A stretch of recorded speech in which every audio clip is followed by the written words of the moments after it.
I tell that kind of stuff to my therapist, and then she just starts asking me questions about my dad. And I'm like, listen, I'm okay. I don't have daddy issues. Me and my best friend is a 45-year-old male, and I do ask him to text me twice a week to tell me he's proud of me, but I don't think those two things are related, you know? He's just a really cool guy. My roommate, I love her so much. I'm gonna tell you about a little bit about her.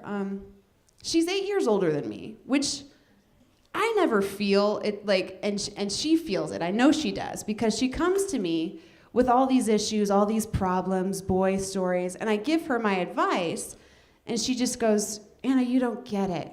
You don't get it. There's an age difference. I'm like, I don't think so. We're super close. And I only felt it when I hung out with her and her friends, and we played Never Have I Ever. You know that game? If you don't, you put 5 fingers up, everyone goes around, they say things they have not done. If you've done them, you put a finger down. And in your 20s, it's still really cute, like, never have I ever had a threesome, you know, whatever. And there's always that girl that plays, and she hates the other girl in the game, right? And she just says, like, mad specific things just to call her out. She's like, never have I ever, I don't know, made out with 2 Sigma Chis in one night. I'm like, well, Emily just did that, but we all have, so whatever. Never have I ever popped a Xanax, drank a Four Loko, and got arrested at a tailgate. I'm like, well, we just picked up Emily from the courthouse. Like, you're getting kind of bitchy here. Never have I ever woken up next to the football player, walked 12 blocks home because I couldn't find my shoes and I was too embarrassed to ask him where they were.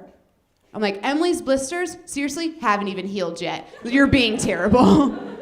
And that girl exists in your 30s too, and I found that out with my roommate. But the things are much different, right?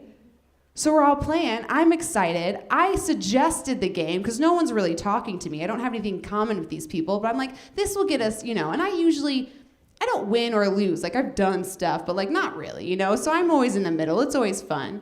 But the first girl goes, she's like, never have I ever gotten divorced twice. I was like, oh, it's that kind of game. Okay. Like, never have I ever hid birth control because I didn't want to tell my husband I wasn't ready to have kids. I was like, I definitely cannot relate to this at all. Like, I am standing strong with 5.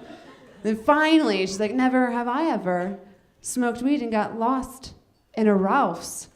I'm like, I've definitely done that. I've done that. I put a finger down. You know, I've actually lost a kid in Ralph's too, so I'm gonna put 2 fingers down.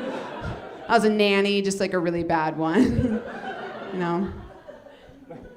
I'm not a good nanny. I don't like kids that much. I'm not gonna lie. But I feel bad because it's really babies that I don't like, and that's messed up because it's not their fault, you know? I just can't stand the parents that post about the babies. They're like, oh, they're so advanced. My baby's so advanced. No, it's not. Is it still pooping itself? Then it's not very advanced. Like, show me a baby that can change its own diaper, and that's the status I like, you know? It's a baby. You think Steve Jobs was writing code in the diaper? Like, you think Daniel Day-Lewis was doing Lincoln impressions in daycare? You think Martin Luther King Jr. came out of the womb like, I just had the craziest dream in there? No.